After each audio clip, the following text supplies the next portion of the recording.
Good afternoon, everybody. Ian Maddox, Hitchcock Maddox Financial Partners. This is the Financial Planning Simplified video series. Today, I want to talk about the idea of tension.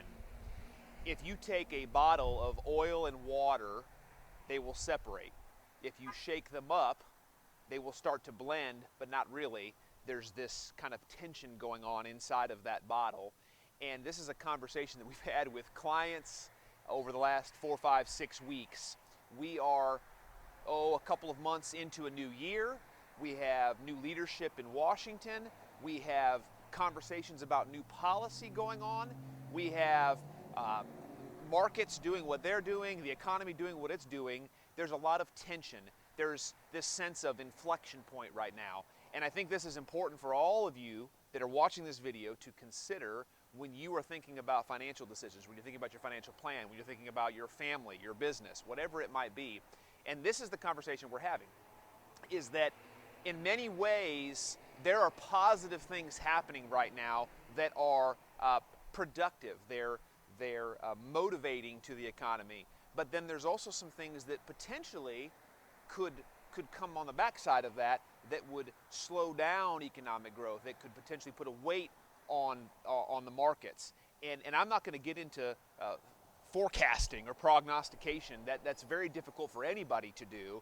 But I do think understanding the concept and kind of just digging into that a little bit is helpful in how we make decisions. So think about this, where we are right now. It's April 2021, and we're a quarter into a new year, and we have some very, very, very positive things happening, right?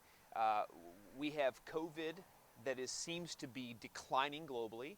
We have people that either had the disease or they've been vaccinated. So we're getting to that proverbial herd immunity. We're getting closer to that. That's stimulative, right? That's a positive thing for the world.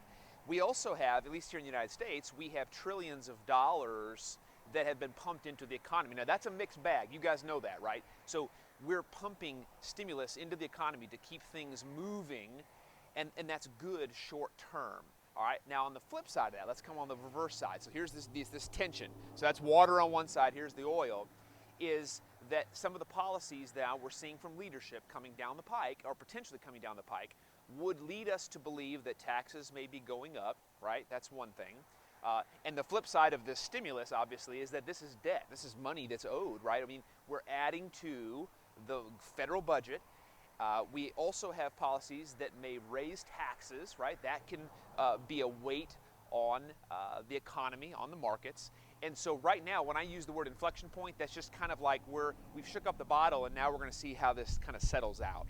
And so I think it's very important for you to be thinking through that. Like if capital gains rates go up, and this is just some of the policies that are being floated out there. I mean, my conviction is that ultimately taxes are probably going to go up regardless of who's, in leadership in this country, because we just have such a deep, deep deficit.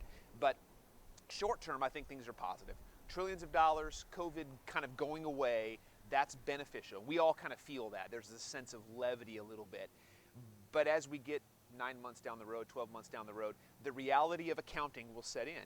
And if we start to see taxes raised, if we start to see some of these policies enacted, that could, right, wrong, or otherwise, cause corporations, business owners, decision makers, even you and I, right?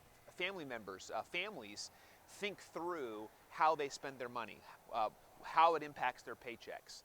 And so just be prepared that if some of these policies are enacted, there could be a tempering effect on the economy, on the markets. And so that's something that you should be aware of now as we go into more warmer months, we get into the summer, that a lot of times can be kind of a lull in market activity. As we get into the fall and Christmas, all bets are off. And so it's something just for you to consider and realize that there's change coming, that's inevitable, and how does that play out? So think through that. It doesn't mean you need to take immediate action, but you should be thinking through it. If we could ever be of help, let us know. Ian Maddox, HMFP. Until next time.